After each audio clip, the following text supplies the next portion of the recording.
I stood there in my carefully chosen navy blue dress, holding a clipboard with the color-coded seating chart that Ethan had demanded be handled with professionalism. The ballroom was glowing with fairy lights, rented flowers, and candles I had personally arranged by theme, just like they asked. 50 guests were expected, every detail meticulously curated. I had triple-checked the catering, the placements, the time of arrival. And yet, as the clock struck 6 p.m., something happened that no one foresaw. The ballroom remained completely empty. No servers, no food, no music, no hosts, just tables, adorned but abandoned, like me. I had vanished 18 hours earlier. While they thought I was working through the night, I was already on a red-eye flight to Portland, sipping cheap wine with my best friend Maggie and finally breathing again. And when the guests arrived expecting perfection, they were met with silence, confusion, and nothing. The message was clear. I am not your servant. I am not invisible. I will not be used anymore. Mom, it's just the dinner. Can you help organize the banquet, please? Lena's voice had that soft, pleading quality it always took on when she wanted something. My daughter stood in my modest Charleston kitchen, twirling her engagement ring, a diamond so large it looked almost comical on her slender finger. I smiled, of course. I always smiled. Of course, honey, I'd be happy to help. The words came automatically, the way they had for 26 years of motherhood. Single motherhood, to be precise. Paul had decided fatherhood wasn't for him when Lena was. Barely talking, Lena's face brightened instantly. You're the best. Ethan's mother has this whole vision, but she's so busy with the country club fundraiser, and you know how I am with details. I did know. I also knew how to make school lunches during night shifts, how to sew prom dresses when we couldn't afford store-bought, how to stretch groceries for an extra week when tuition payments came. I was good at details. When do you need me to start planning? I asked, already mentally rearranging my schedule at the bookstore where I worked part-time. Well, Lena glanced at her phone. Ethan's actually on his way over now. He has some ideas he wants to discuss. The doorbell rang almost on cue. My small ranch-style home suddenly felt inadequate as Ethan Wallace strode in, his designer shoes clicking against my laminate flooring. He didn't remove them at the door, though he knew my house rule. Claire, looking lovely as always. He air-kissed somewhere near my cheek, his cologne expensive and overwhelming. I hear you're on board with the banquet planning. Fantastic.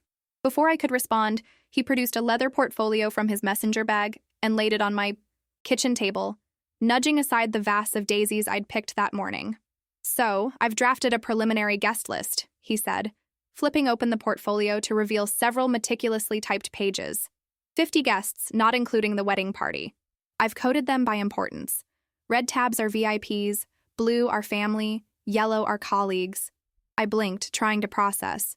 I thought I was just helping. With the dinner arrangements?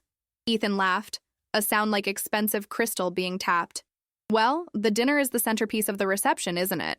So naturally, that includes seating arrangements, menu coordination, allergy accommodations, wine pairings, and of course, the aesthetic flow from ceremony to cocktail hour to banquet. My stomach tightened. That sounds like a full wedding? Coordinator's job. Mom, Lena interjected, her voice taking on that slight edge I'd come to recognize as embarrassment. It's not that complicated. Besides, you're not working full-time anymore, and this way we don't have to hire someone expensive. Ethan nodded enthusiastically. Exactly. Just smile and do your magic. You're good at the motherly stuff. The motherly stuff.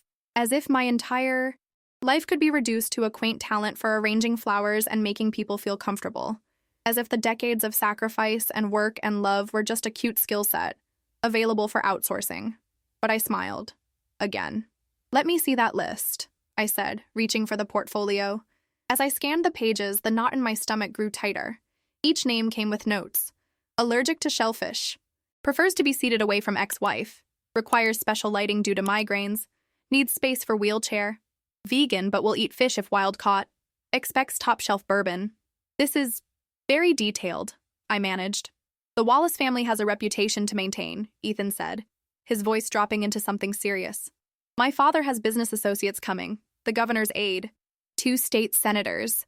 I looked at Lena, searching for some recognition of how overwhelming this was, but she was scrolling through her phone, seemingly disinterested in the conversation. When is the wedding again? I asked, though I knew perfectly well. 4 months away. May 15th. May 15th, Ethan replied, checking his watch, which means we need the invitations out by next week. Can you work? With the printer? I've already selected the design, but someone needs to proofread and handle the addressing. I thought Gloria was handling the invitations. I looked at Lena. Mom got busy, Lena shrugged. Besides, your handwriting is nicer. I felt something crack inside me then. A hairline fracture in the foundation I'd built my life upon. The foundation of being needed, being useful, being the one who could always be counted on to say yes. I can help with some things, I said carefully, but I don't think I can manage all of this alone. Maybe we should look into hiring a professional for some aspects. Ethan's smile tightened. Gloria already looked into professionals. They're charging absurd rates for May weddings. Besides, he reached over to pat my hand condescendingly. This is, your daughter's special day. Don't you want it to be perfect? And there it was, the trap. If I said no, I wasn't just declining a task. I was failing as a mother. I was denying my daughter perfection on her special day. Let me think about how to approach this, I said, my voice steadier than I felt. Great. Ethan clapped his hands together. I'll email you the spreadsheets tonight. The venue needs final numbers by Friday, and the tasting is scheduled for next Tuesday. You'll need to meet with the florist on Thursday to coordinate centerpieces with the overall theme. As he continued listing tasks and deadlines, I watched my daughter. She was still absorbed in her phone, occasionally nodding or smiling. This girl I had raised alone, worked 3 jobs for, stayed up nights with during illnesses and heartbreaks. She couldn't even look up to see what was happening. Something shifted in me that afternoon, sitting at my kitchen table with the man who would become my son-in-law. It wasn't anger, not yet. It was a quiet awakening, like the first hint of dawn after a very long night.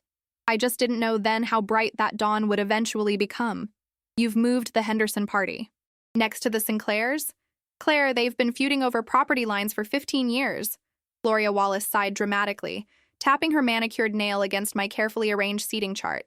We were sitting in her sunroom, a glass cathedral attached to a house larger than any building I'd worked in. I didn't know, I said, making a note to rearrange. Again. Ethan didn't mention that in his notes. Gloria waved her hand dismissively. Well, one can't be expected to document every social nuance. That's why we need someone with intuition. The pause before intuition suggested what she really meant was someone with nothing better to do. 2 months had passed since that first meeting in my kitchen. 2 months of spreadsheets, vendor calls, tastings, fittings, and endless revisions to plans I hadn't created. The wedding had consumed my life entirely, squeezing out my part-time job, my book club, even my morning walks. I've been meaning to ask, I ventured carefully, about the budget for the servers. The catering company needs a deposit by tomorrow. Gloria looked up from her tablet, where she'd been scrolling through photos of table settings. Servers? I thought. We discussed this. We're not hiring additional servers beyond what comes with the minimum catering package. My stomach dropped. But with 50 guests plus the wedding party, they only provide 3 servers. That's not enough for the level of service Ethan specified. Well, Gloria's voice took on the patient tone one might use with a child. That's where family comes in, isn't it? Your sister, what's her name? Marie. Yes, Marie. And your cousins. Surely they can help circulate appetizers, clear plates. It's not rocket science. I stared at her, momentarily speechless. My sister lives in Arizona. My cousins aren't even invited to the wedding. Gloria blinked, genuinely confused. Not invited, but they're family. They're my family, I clarified. Ethan said the guest list was final. Oh, Gloria waved her hand again.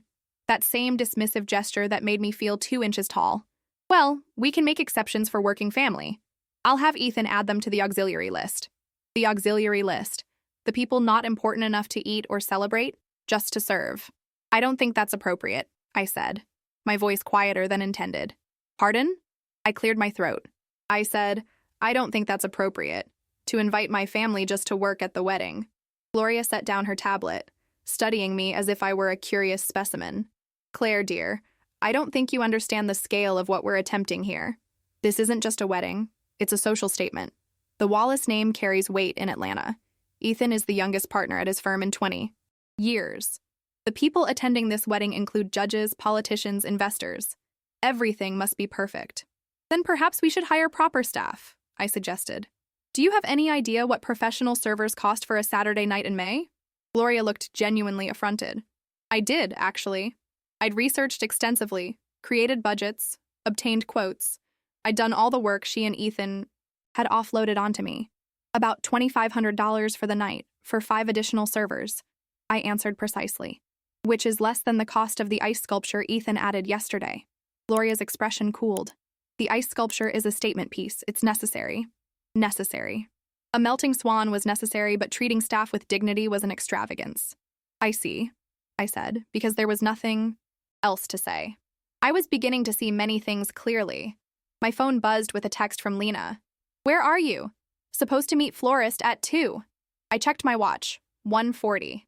The florist was across town. I need to go, I said, gathering my papers. Florist meeting. Gloria barely looked up. Don't forget to ask about substituting peonies if the garden roses aren't full enough. And no green. Fillers, Ethan thinks they look cheap. I drove across Atlanta in midday traffic, my knuckles white on the steering wheel.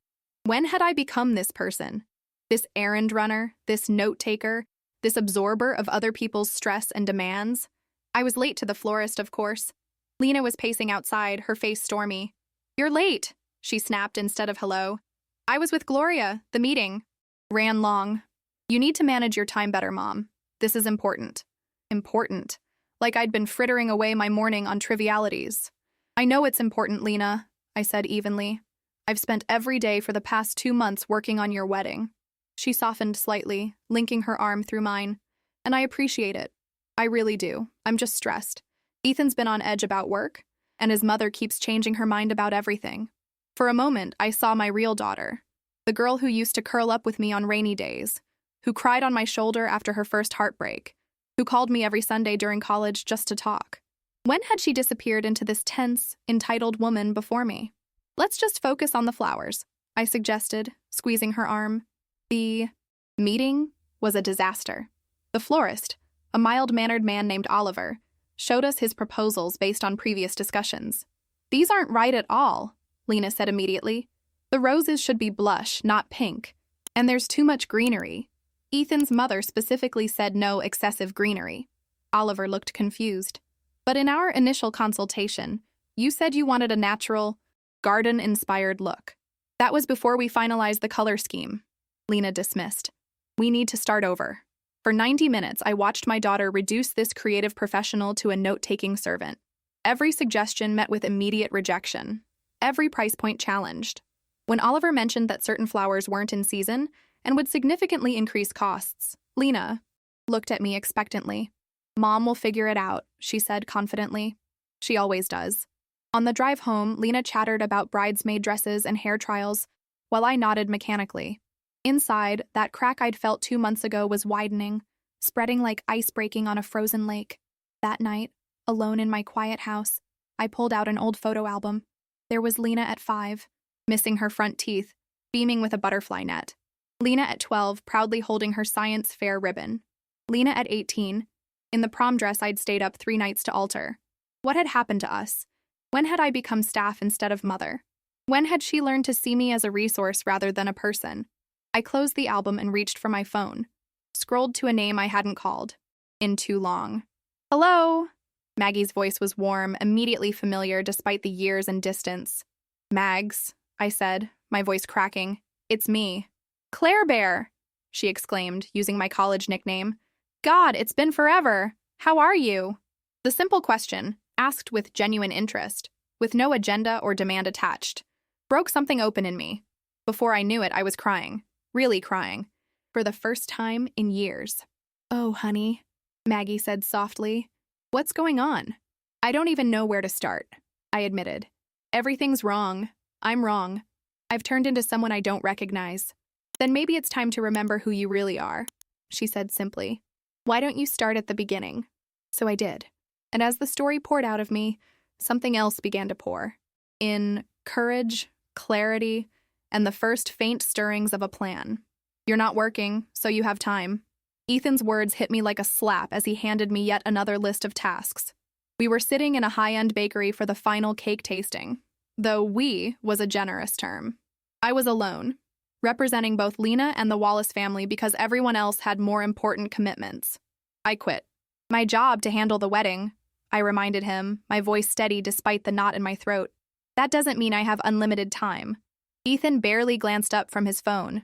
It's just a few phone calls, the tent company, the lighting specialists, and the rental chairs. We need to confirm everything this week. He slid the paper across the marble tabletop. Oh, and Gloria wants you to pick up the welcome basket samples from that boutique in Buckhead. Buckhead was a 40-minute drive in the opposite direction from my house, without traffic. Ethan, I started carefully, I think we need to discuss expectations. I've been working on this wedding almost full-time for 3 months now.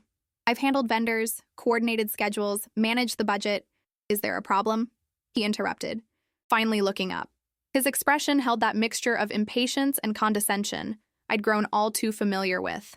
Yes, I said, surprising myself with my directness. There is. I agreed to help with the banquet, not coordinate an entire wedding. I'm putting in 60-hour weeks without any compensation, and frankly, without much appreciation either. The bakery suddenly felt very quiet. At a nearby table, a young couple sampling their own wedding cake glanced over curiously. Ethan lowered his voice, leaning in. Claire, let's be realistic. You're not a professional event planner. We're doing you a favor by trusting you with this. And compensation? This is your daughter's wedding. Since when do mothers expect to be paid for supporting their children? The casual cruelty of his words stole my breath. Before I could respond, the baker arrived with a tray of elegant cake samples. Here we are, 5 flavor combinations as requested, she said cheerfully. Where's the bride today? Meeting with her bridesmaids, Ethan answered smoothly. Her mother is handling this detail. The baker smiled at me sympathetically. Mother of the bride, the hardest job in the wedding business. You must be so proud. I forced a smile. The motion so practiced it felt like a facial spasm. Very. After tasting and watching Ethan document each sample with his phone for Lena's later review, I drove to Buckhead in heavy afternoon traffic. The boutique was closing by the time I arrived. We're actually shutting down, the saleswoman said apologetically, her hand on the door. Please, I said, hating the desperation in my voice. I'm picking up welcome basket samples for the Wallace Mitchell wedding. If I don't get them today, I'll have to come back tomorrow, and I live in Charleston. Her eyebrows raised at Charleston. You drove from South Carolina for this? I'm staying in Atlanta for the week, to handle wedding preparations. She hesitated, then opened the door wider. Come on. But we need to be quick. 20 minutes and $300 later, charged to my personal credit card with a promise of reimbursement from Gloria that I increasingly doubted would materialize, I headed back to my hotel. Not the Ritz where the Wallace family and out-of-town guests would stay, but a modest chain hotel on the outskirts of the city. My phone rang as I was unloading the welcome basket. Samples. Lena's name flashed on the screen. Hi, honey, I answered, balancing the phone between my ear and shoulder. Mom, did you confirm the rentals yet? Ethan says you were supposed to call them today. No, hello, no, how are you? Just another demand check. I just left the bakery and picked up the welcome basket samples, I explained. I'll call the rental company first thing tomorrow. Tomorrow? Mom, they close at 5. We need those chairs confirmed. Lena, I tried to keep my voice calm. I've been running errands all day. I'm just now getting back to the hotel. Can't you call them from the car? This is important. It's not safe to make calls while driving, I said, a pathetic defense but the only one I could muster. She made a sound of exasperation. This is exactly what I was talking about to Ethan. You're being negative again, making everything more difficult than it needs to be. Making things difficult? I repeated, that crack inside me widening dangerously. Lena, do you have any idea what I've been doing for this wedding? For you? Here we go. She sighed dramatically, throwing it in my face again. You know what? Forget it. I'll ask Gloria to call. She doesn't complain every time she has to do something. The line went dead before I could respond. I stood in the hotel parking lot, surrounded by overpriced gift baskets, holding a phone that suddenly felt like a torture device. Something hot and unfamiliar burned in my chest. Not sadness, not even anger. Rage. Pure, clarifying rage at what I'd allowed myself to become. I drove to the hotel bar and ordered a gin and tonic, my hands shaking slightly. As I sipped the bitter drink, I scrolled through my text history with Lena. Dozens of messages from her, each one a demand or complaint. My responses, always accommodating, always apologetic. When had I taught her that this was acceptable? When had I shown her that I had no value beyond what I could provide? My phone buzzed with a new message. From Ethan. Where are the rental confirmations? Need them tonight. I set the phone down without replying and ordered another drink. 2 days later, disaster struck. The catering company called me at 6 a.m. Mrs. Mitchell, this is Sandra from Elite Catering. I'm afraid we have a situation with your event. I sat up in the hotel bed, instantly alert. What kind of situation? According to our records, we never received the final deposit that was due last week. Without it, we've had to release your date. We can't service the Wallace-Mitchell wedding. The blood drained from my face. That's impossible. I submitted all the paperwork to Ethan weeks ago. He was handling the payments. I understand, but we've sent 3 reminder emails to the address on file. We never received a response. Or payment. I checked my email frantically. No forwards from Ethan, no copies, nothing about catering payments. This must be a mistake, I insisted. Let me contact the groom and call you right back. Ethan didn't answer my first 3 calls. When he finally picked up, his voice was groggy with sleep. What is it, Claire? It's not even 7. The caterer just called. They canceled our contract because the final deposit wasn't paid. Silence. Then, what are you talking about? You were supposed to handle that. My hand tightened around the phone. No, Ethan. You insisted on handling all payments. I gave you the invoice a month ago. That's not how I remember it, he said coldly.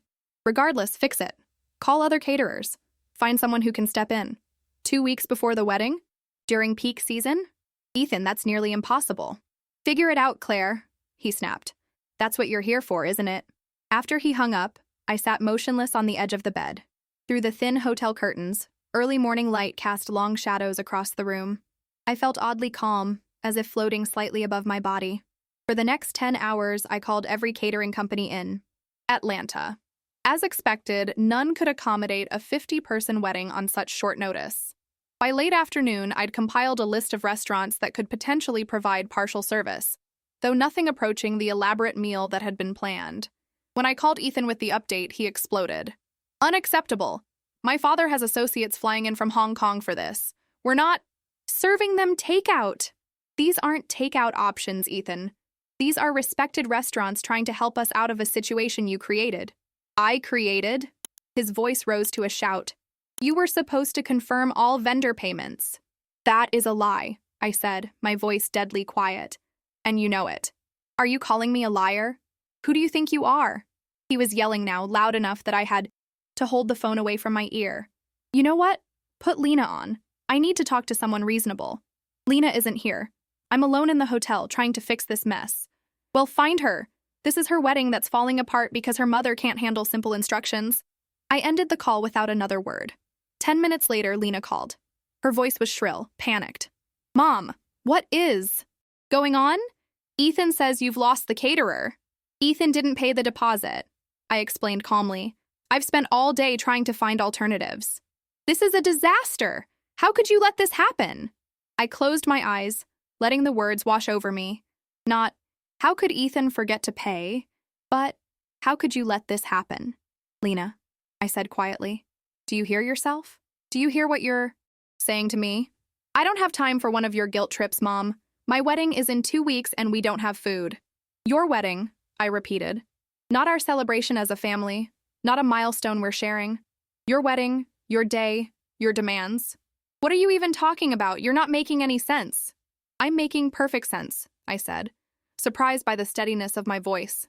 For the first time in months, maybe years, I'm seeing things exactly as they are.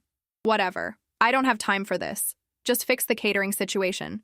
I'm meeting Gloria for dinner and we need solutions by tomorrow morning. After she hung up, I stood by the hotel window, watching the Atlanta skyline shift from golden afternoon to pink dusk.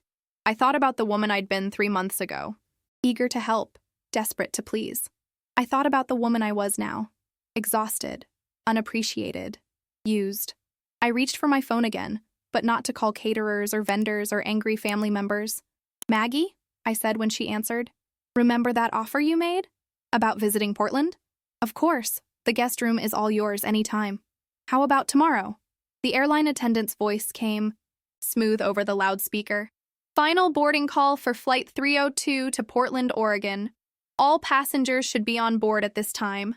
I clutched my carry-on bag, hesitating at the gate. Behind me stretched the gleaming expanse of Atlanta's international terminal. Ahead lay the jetway to What? Freedom? Cowardice? Justice? My phone buzzed in my pocket. The 15th call from Lena in the past hour. I let it ring through to voicemail. Ma'am? The gate agent smiled professionally. Are you boarding? Was I? The question seemed to encompass far more than this flight. I handed her my boarding pass. Yes, I'm boarding. The decision once made brought an unexpected lightness. I found my window seat, stowed my bag, and buckled myself in with mechanical precision. As the plane backed away, from the gate I powered off my phone, severing the last tether to the life I was leaving behind. Next to me, a middle-aged businessman glanced over. First time flying? No, I smiled faintly. First time disappearing. He laughed, assuming I was joking, and returned to his magazine. But I wasn't joking. In my hotel room, I'd left behind everything related to the Wallace Mitchell wedding. Vendor, contracts, seating charts, timeline documents, all neatly arranged in labeled folders. On top, a handwritten note. I can no longer participate in an event where I'm treated as a servant rather than family. The mother of the bride should be a guest of honor, not unpaid staff. I wish you all the best with the remaining arrangements. Claire. I'd signed my name with a flourish, something I hadn't done since college, back when I still believed my signature mattered, when I still felt I had something worthy of marking as my own. The plane accelerated down the runway, pressing me back into my seat. As we lifted into the air, banking over the city where my daughter would soon discover my absence, I felt a curious blend of terror and exhilaration. What had I done? I'd left no forwarding address, no hints about my destination. I'd withdrawn $1,000 in cash, nearly depleting my modest savings, and booked a one-way ticket to the opposite coast. I'd texted my neighbor to feed my cat for a week. I'd walked away from my daughter's wedding 2 weeks before the ceremony. By any conventional standard, I had behaved irresponsibly, selfishly, perhaps even cruelly. And yet the oxygen flooding. My lungs felt like the first real breath I'd taken in months. The pressure that had been building in my chest, that had threatened to collapse me entirely, was finally releasing. Would you like something to drink? The flight attendant's question pulled me from my thoughts. White wine, please, I answered, surprising myself. I rarely drank, and never alone. When she returned with a small plastic cup of Chardonnay, I raised it in a silent toast to the clouds outside my window, to boundaries, to dignity, to the woman I'd forgotten I could be. 6 hours later, we landed in Portland. The late-night air smelled of pine and rain when I stepped out of the terminal. So different from Charleston's heavy magnolia sweetness or Atlanta's urban humidity. I breathed it in like medicine.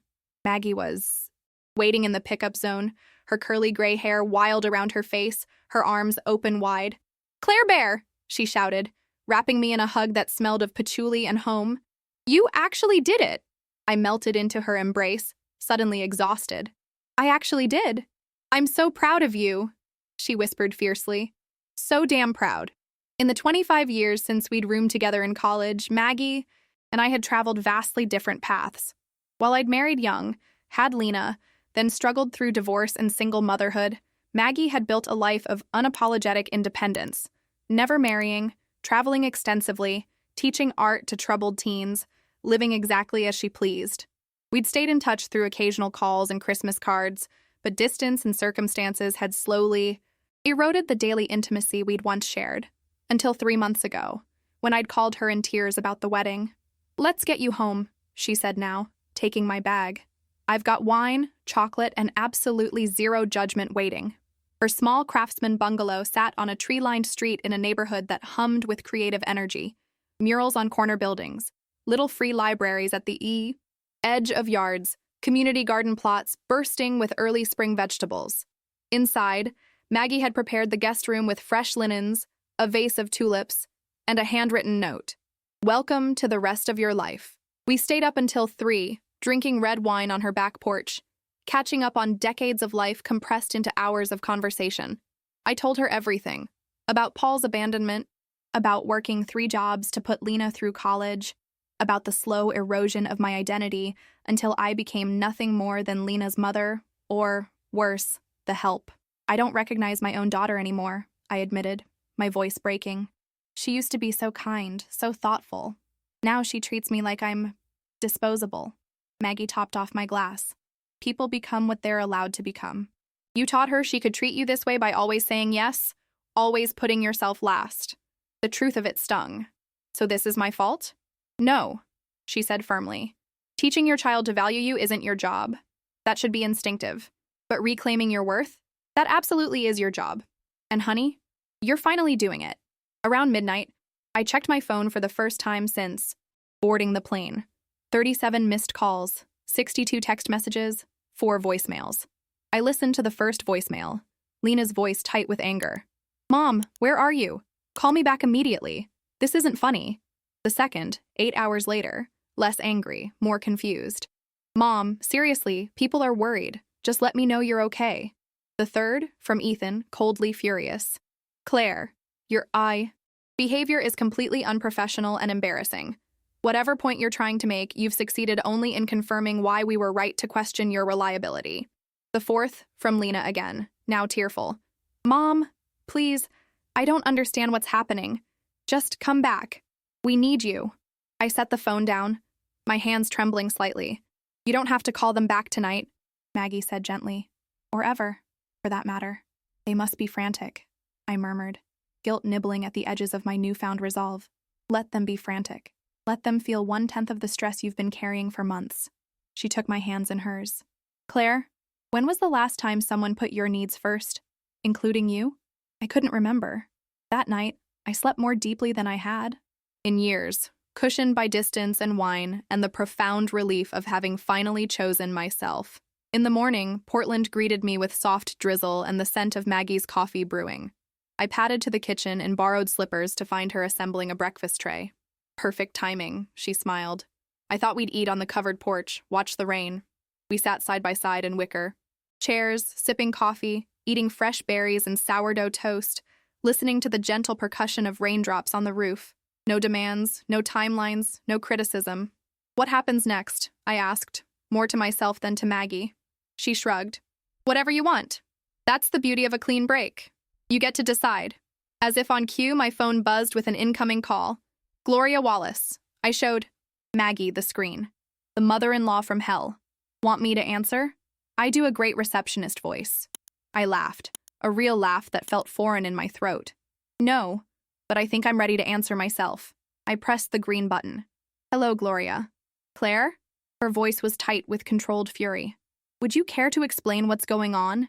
We have 50 guests arriving in less than 2 weeks, and you've apparently abandoned your responsibilities entirely. Yes, I said simply. I have. The simplicity of my response seemed to throw her. Excuse me?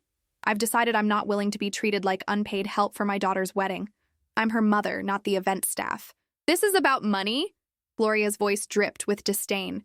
If you needed compensation, you should have said something, not disappeared like a thief in the night. This isn't about money, Gloria. It's about respect. It's about being valued as a person, not just for what I can provide. It's about teaching my daughter that I deserve better than how she's been treating me. Silence stretched across the 3,000 miles between us. Where are you? She finally asked. That doesn't matter. What matters is that I won't be returning before the wedding. I could almost hear her calculating, reorganizing, planning damage control. You realize what this does to Lena, don't you? Your own daughter? The guilt hook, baited and cast. But I was no longer so easily caught. Lena will survive disappointment. It's an important life skill. This is... Gloria seemed at a loss for words, a first in our acquaintance. This is unconscionable. No, Gloria.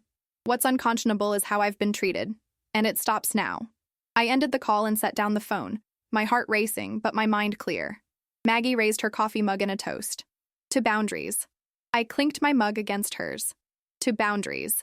As the rain fell and the world continued spinning, I felt something I hadn't experienced in decades. The weightlessness of having nothing left to lose and everything to gain. The morning of Lena's wedding dawned clear and perfect in Portland. I sat on Maggie's porch with a cup of coffee, watching the neighborhood come alive.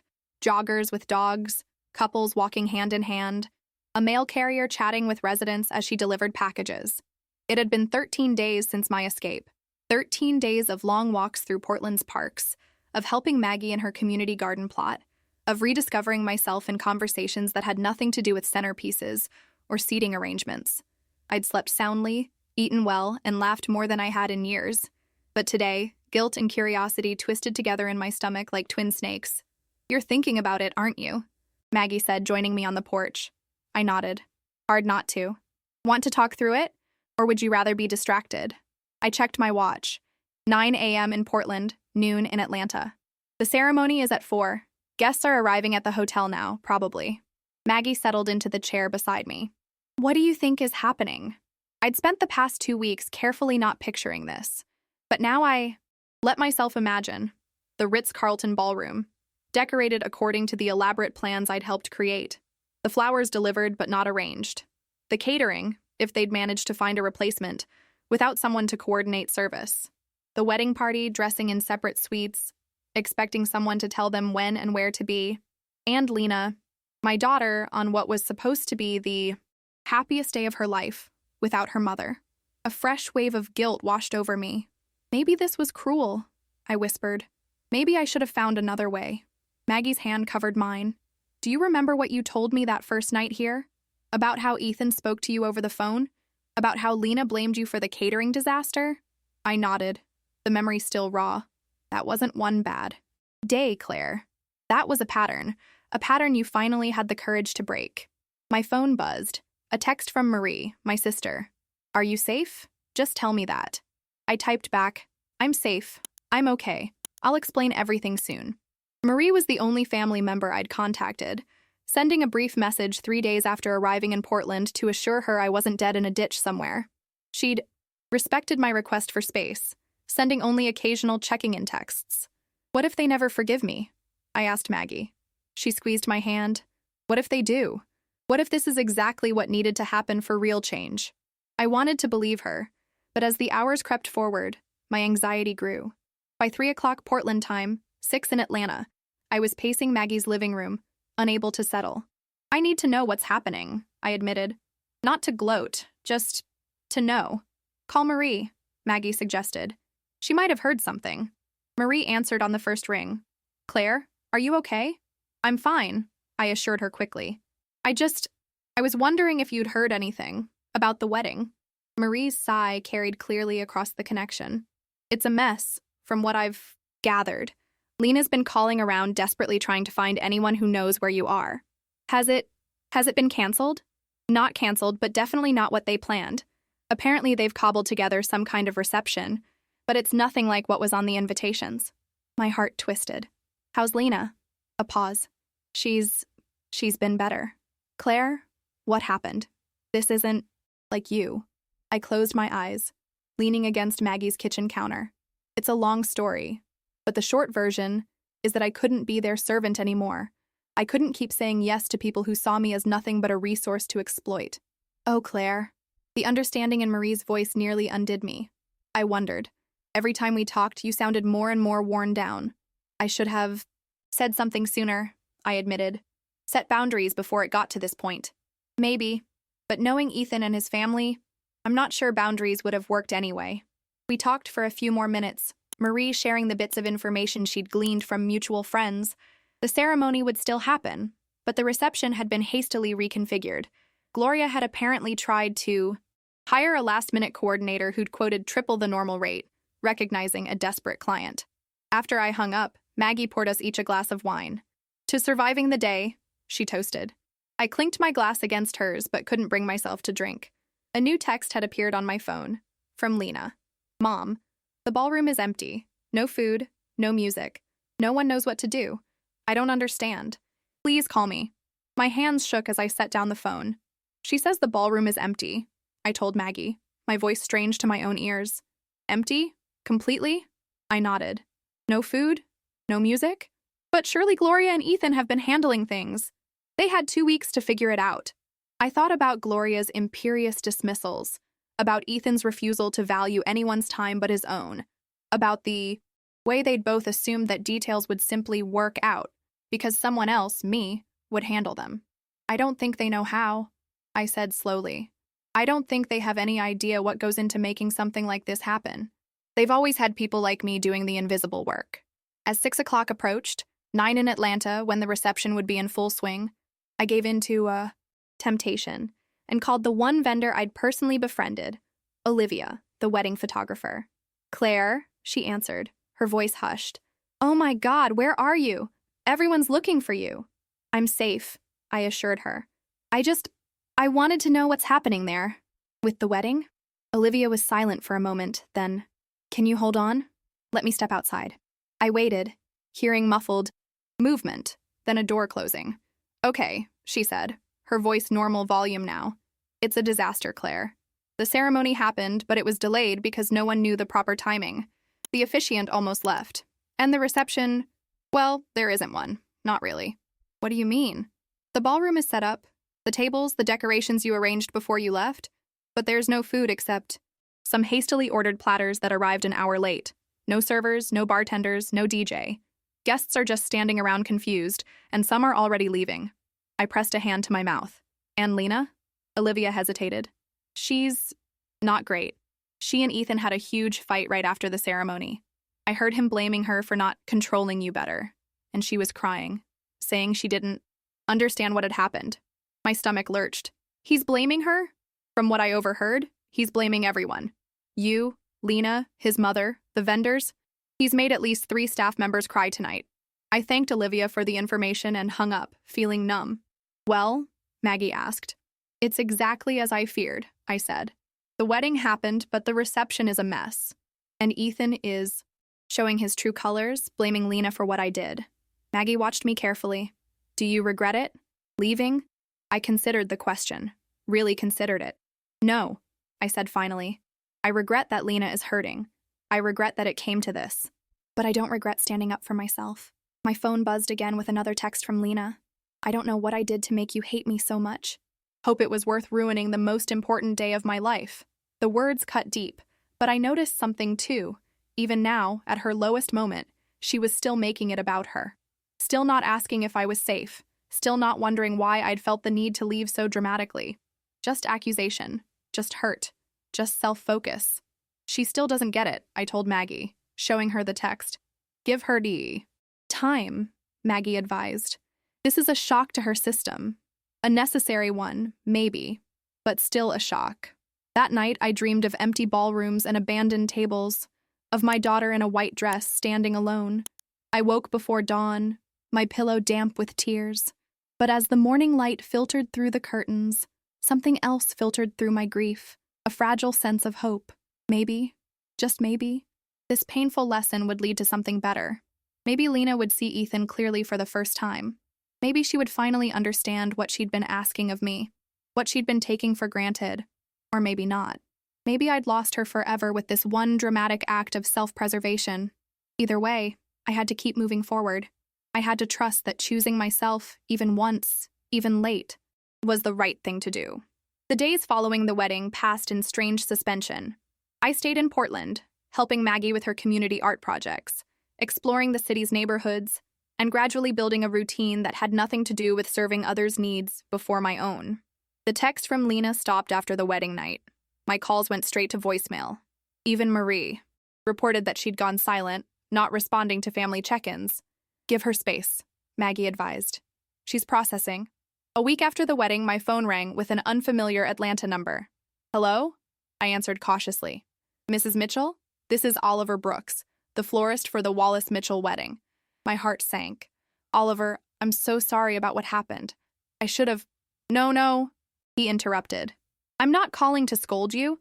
Quite the opposite, actually. I wanted to thank you." "Thank me?" I repeated, bewildered. He chuckled. "That wedding was a turning point for me.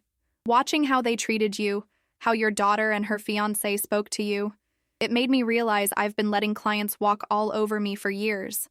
After what happened, I've instituted a new respect policy in my contracts. No more tolerating verbal abuse, no more last-minute changes without fees, no more unpaid consultations." I was speechless.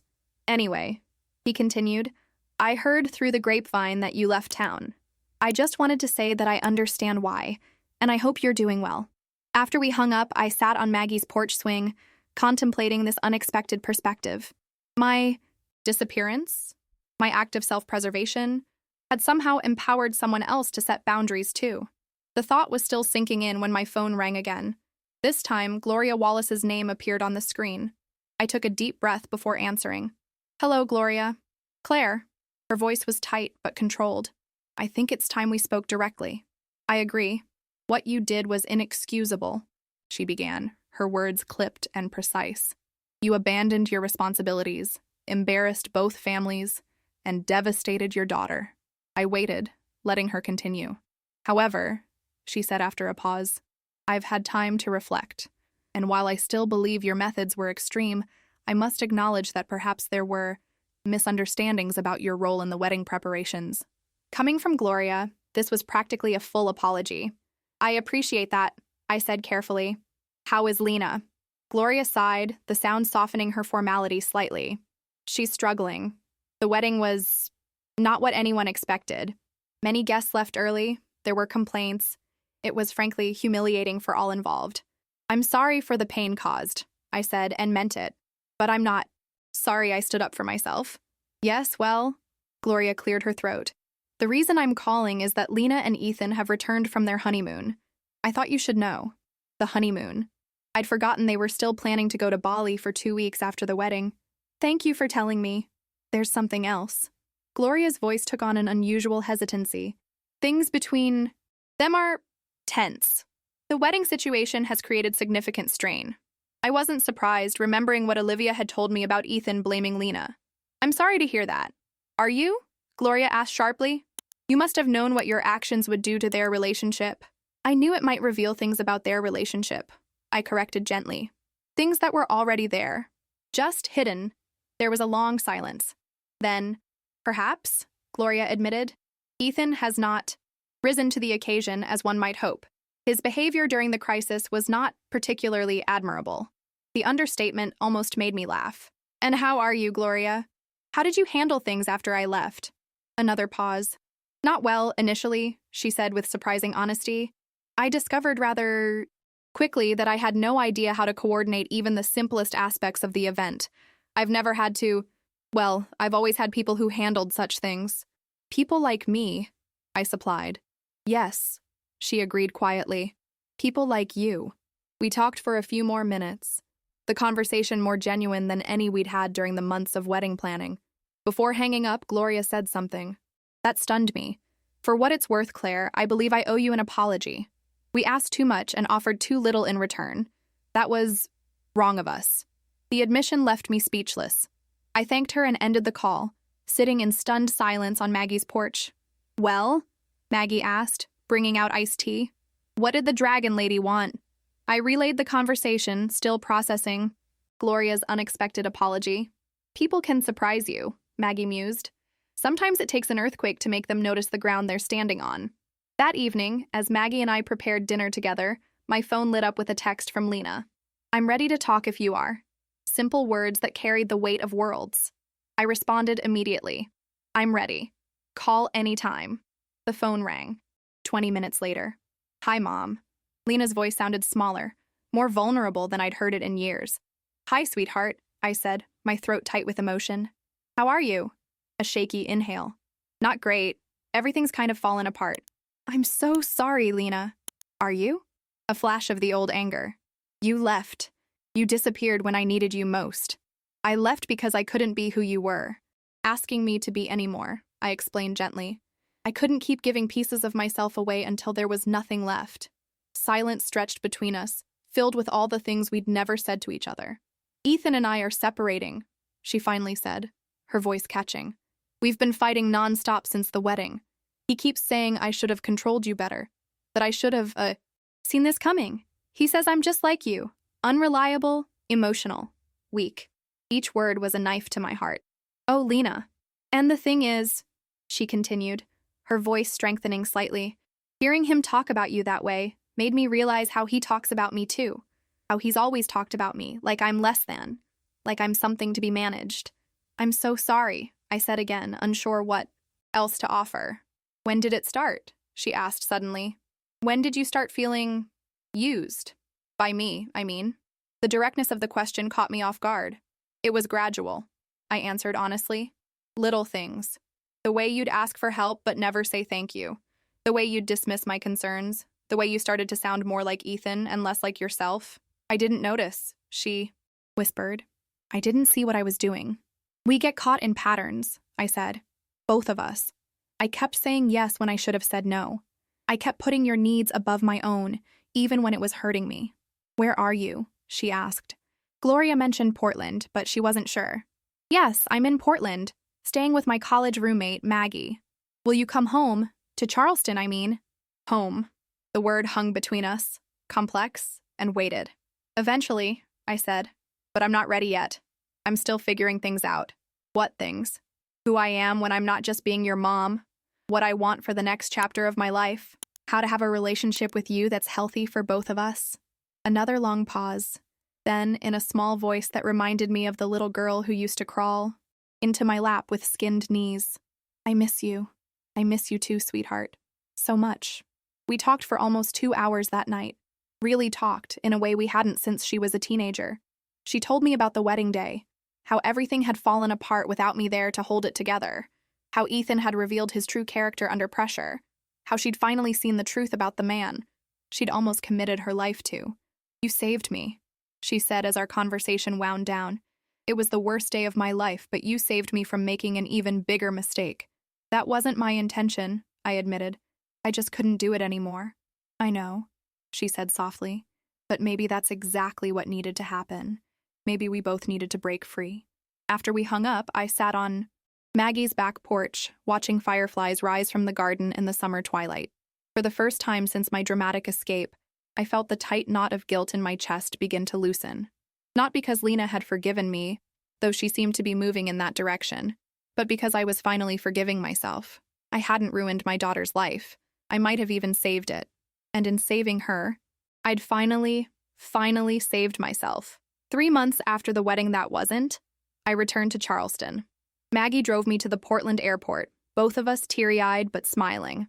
This isn't goodbye, she said firmly, hugging me at the security checkpoint. It's just see you later. My guest room is yours anytime. I'll be back, I promised. But it's time to face my real life. The flight gave me hours to reflect on everything that had changed since my dramatic exit from Atlanta. My conversations with Lena had become regular. Twice-weekly calls that were sometimes difficult, sometimes healing, but always honest. The formal separation between her and Ethan had turned into divorce proceedings when she discovered he'd been lying about their finances. Gloria, surprisingly, had taken Lena's side, offering both emotional and practical support that revealed a more human side to my former nemesis. And me? I'd spent my time in Portland rediscovering parts of myself I'd forgotten existed. I'd joined Maggie's community art projects, revealing a creative streak that had been dormant since college. I'd taken long walks alone, read books for pleasure, and made new friends who knew me only as Claire, not as someone's mother or ex-wife or helper. When my plane touched down in Charleston, Lena was waiting at the arrivals gate. She looked different, her hair cut shorter, her designer clothes replaced by simple jeans and a t-shirt. But the biggest change was in her eyes, which held a new awareness, a hard-won maturity. Mom, she said simply, opening her arms. I stepped into her embrace, letting the familiar scent of her shampoo wash over me. Hi, sweetheart. We drove to my house in comfortable silence.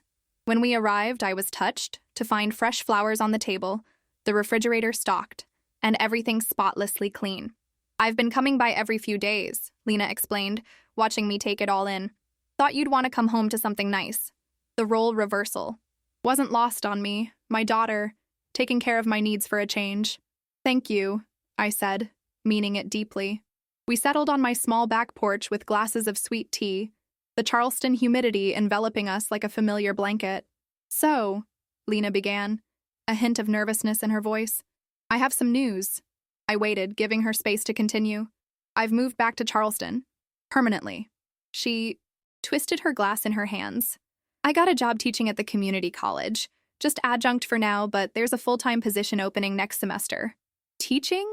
I was genuinely surprised. Lena had majored in education but had abandoned those plans when she met Ethan, who'd convinced her that teaching wasn't prestigious enough for his future wife. She nodded, a small smile playing at her lips. English composition? Turns out I still remember how to diagram a sentence. That's wonderful, I said, meaning it. But what about Atlanta? Your friends there? Your life? Lena's expression sobered. That wasn't really my life, Mom. It was a performance. Ethan's trophy girlfriend, then trophy fiancé. I don't think I've been genuinely myself since senior year of college. The admission hung between us, both painful and cleansing. And she hesitated, then plunged forward. I've been seeing someone. Just casually, but nice. Someone in Charleston? She nodded. His name is Marcus. He teaches history at the college. He's kind and funny and… She paused, searching for the right words. He sees me, the real me. My heart swelled. I'd love to meet him when you're ready. Next week, maybe? He wants to take us both to dinner. She reached across the small table between us, taking my hand. I told him everything, Mom. About the wedding, about how I treated you, about what I learned. Tears pricked my eyes. And what did you learn? I asked softly. That love isn't ownership. That real relationships are partnerships, not transactions. She squeezed my hand. That I never want to be the kind of person who makes someone else feel invisible again. That night, after Lena left for her new apartment across town, I wandered through my house, reacquainting myself with the space that had been mine for 15 years. Everything looked the same: the faded floral couch, the bookshelves crammed with paperbacks, the collection of sea glass on the windowsill. But I was different, stronger, clearer about who I was and what I deserved. In the following weeks, I established a new rhythm. I returned to my job at the bookstore, but only part-time, leaving space for other pursuits. Inspired by my time with Maggie, I joined a local arts collective, offering to teach basic bookbinding classes. I reconnected with old friends I'd neglected during the wedding planning chaos, and I began building a new relationship with my daughter, one based on mutual respect rather than obligation. The first time Lena and I met Marcus for dinner, I was struck by how different he was from Ethan. Where Ethan had been polished and performative, Marcus was authentic and unpretentious. He asked questions and actually listened to the answers. He treated the restaurant staff with kindness. Most importantly, he looked at Lena with genuine appreciation for who she was, not what she represented. I like him, I told Lena afterward as we walked along the waterfront. Me too, she said, a soft smile playing at her lips. He's showing me what healthy looks like. And how are things with the divorce? I ventured carefully. Lena's expression hardened slightly. Ethan's making it difficult, of course. Contesting everything, hiding assets, but Gloria's been amazing, actually. She's connected me with her friend who's a divorce attorney, top-notch. Gloria? I couldn't hide my surprise. Ethan's mother is helping you divorce him? Lena laughed, the sound lighter than I'd heard in years. I know, it's wild, but after the wedding disaster, she saw a side of him she couldn't unsee. The way he treated the hotel staff, the vendors, even her. It was ugly, Mom. People reveal themselves in crisis, I murmured. Exactly. And Gloria told me something I never expected. Lena stopped walking, turning to face me directly. She said she admired what you did, that it took courage to walk away like that, to stand up for yourself. The validation from such an unexpected source left me momentarily speechless. She also said, Lena continued, her voice softening, that she wished she'd had that kind of courage 30 years ago with Ethan's father. The revelation settled between us, adding another layer of understanding to the complex tapestry of events that had unfolded since that night I boarded a plane to Portland. As summer turned to fall, my life took on a richness I hadn't experienced in decades. I started dating, cautiously, curiously, accepting dinner invitations from a literature professor who frequented the bookstore. I traveled to Portland for 2 weeks to visit Maggie, this time as a guest rather than a refugee. I even had lunch with Gloria when she came to Charleston to help Lena pack up the last of her things from the storage unit where she'd kept her wedding gifts. I owe you an apology, Gloria said over seafood at a waterfront restaurant, her usual imperial manner softened by genuine contrition. The way we treated you during the wedding planning was inexcusable. Thank you, I said simply, accepting the apology without diminishing its importance. You know, she continued, stirring her iced tea thoughtfully, that night, when the ballroom stood, empty, and the guests were leaving in confusion, was one of the most humiliating experiences of my life. I nodded, listening. But it was also clarifying.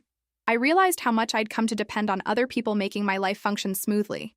People whose names I barely knew, whose lives I never considered. She met my eyes directly. People like you. It's an easy trap to fall into. I acknowledged.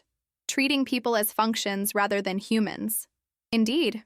Gloria straightened her silverware, a nervous gesture I'd never seen from her before. In any case, I wanted you to know that I've made some changes in my own life. I've stepped down from 3 of my committees. I've started actually speaking to my housekeeper as a person, learning about her family. Small things, perhaps, but not small at all, I assured her. Those are the things that matter most. As she was leaving, Gloria paused, her hand on her designer purse. Claire, I know we'll never be close friends. Too much has happened. But I want you to know that I respect what you did. It took courage to walk away, to choose yourself. Her words echoed in my mind that evening as I sat on my porch, watching the sunset paint the Charleston sky in shades of pink and gold. Courage. Was that what I'd shown? Disappearing in the night, leaving chaos in my wake? Perhaps. But it felt less like courage and more like necessity. The desperate gasp of someone who'd been underwater too long, finally fighting to reach the surface. What mattered wasn't the label we put on it, but the result. I'd reclaimed my life. And in doing so, I'd given Lena the chance to reclaim hers too. 1 year to the day after I'd boarded that red-eye flight to Portland, Lena and I stood together in my kitchen, preparing dinner. Marcus was coming over, along with Marie, who was visiting from Arizona, and Maggie, who'd flown in for what she called our Independence Anniversary. Do you ever regret it? Lena asked, chopping vegetables. Beside me. Walking away from the wedding? I considered the question carefully, the knife in my hand pausing over a red bell pepper. I regret the pain it caused you, I said honestly. But no, I don't regret the act itself. It was necessary. Lena nodded, returning to her chopping. I've been thinking about it a lot lately. What happened? Why it happened? She gathered the diced vegetables into a neat pile. I realized something that I wanted to tell you. What's that? That day, the wedding day, wasn't actually ruined. She looked up, meeting my eyes. It was saved. A lump formed in my throat. How do you figure? If everything had gone according to plan, I would have married a man who didn't respect me, who saw me as an accessory to his life. I would have entered a family that valued appearances over substance. I would have continued treating you as less than you deserve. She set down the knife. Instead, I got a second chance. We both did. I pulled her into a hug, feeling the strong, steady heartbeat of the woman she'd become. The doorbell rang, breaking the moment. Maggie's voice carried through the house as Marie let her in, followed by Marcus's deeper tones. The sound of laughter and conversation filled the space that had once felt so empty. As we gathered around my dining table, expanded with leaves to accommodate everyone, I looked at the faces surrounding me. Maggie, with her wild gray curls and infectious laugh. Marie, who'd flown across the country to support me after years of distance. Marcus, whose gentle presence had helped heal my daughter's heart. And Lena, my beautiful, complicated daughter, who had found her way back to herself through the wreckage of what should have been her perfect day. I'd like to make a toast, Maggie announced, raising her wine glass. To Claire, who had the courage to disappear so she could finally be seen. To Mom, Lena added, her eyes bright with unshed tears. Who taught me that real love doesn't demand sacrifice? It offers freedom. Later that evening, after our guests had gone and Lena was helping me load the dishwasher, she paused, a plate in her hand. You know what's funny? She said. A year ago, I thought I knew exactly what my life would look like by now. Mrs. Ethan Wallace, Atlanta socialite, junior league member. And now? She smiled, a genuine smile that reached her eyes. Now I have no idea what's coming next. And I'm perfectly okay with that. That's the secret, I think, I told her, wiping down the counter. Being okay with not knowing. Being open to what might come. After she left, I sat on my back porch with a final glass of wine, listening to the night sounds of Charleston, cicadas, distant jazz from a neighbor's patio, the gentle lapping of water against the nearby. Sure. My phone buzzed with a text from Olivia, the wedding photographer. Thought you might want to see this. Found it while cleaning out my files. The attached photo showed me a year earlier in the hotel ballroom during setup. I was adjusting a centerpiece, my face in profile, caught in a rare, unguarded moment. What struck me was the expression, a mixture of resignation and weariness that made, my heart ache for the woman I'd been. I set the phone down, looking instead at my reflection in the window glass. The woman looking back at me now had the same features, the same gray-streaked hair, but her eyes held something different. Peace, perhaps. Self-possession. The quiet dignity of someone who had finally learned her own worth. The wedding industry sells a particular fantasy. That one perfect day will set the course for a perfect life. But my experience had taught me the opposite truth. Sometimes it's the imperfect days, the broken plans, the moments when we finally say enough that truly determine our future. Somewhere in Atlanta, an empty ballroom had once stood as testament to my absence. But here in Charleston, my full life testified to my presence, my real presence, as the woman I was always meant to be. I thought of Lena's words. That day wasn't ruined. It was saved. She was right. We had both been saved. Not by a white dress or a perfect ceremony or an elaborate reception, but by the courage to walk away from what wasn't working and toward what might. As I headed inside, locking the door behind me, I realized that the mother of the bride had indeed played an essential role in her daughter's wedding day. Just not the role anyone had expected. I had shown her that sometimes the most loving thing we can do, for ourselves and for others, is to disappear from where we're not valued, so we can reappear where we truly belong. And that, I decided as I climbed the stairs to my bedroom, was a lesson worth every moment of pain, every difficult conversation, every tear shed along the way. In the emptiness I'd created, we had both found something invaluable: ourselves.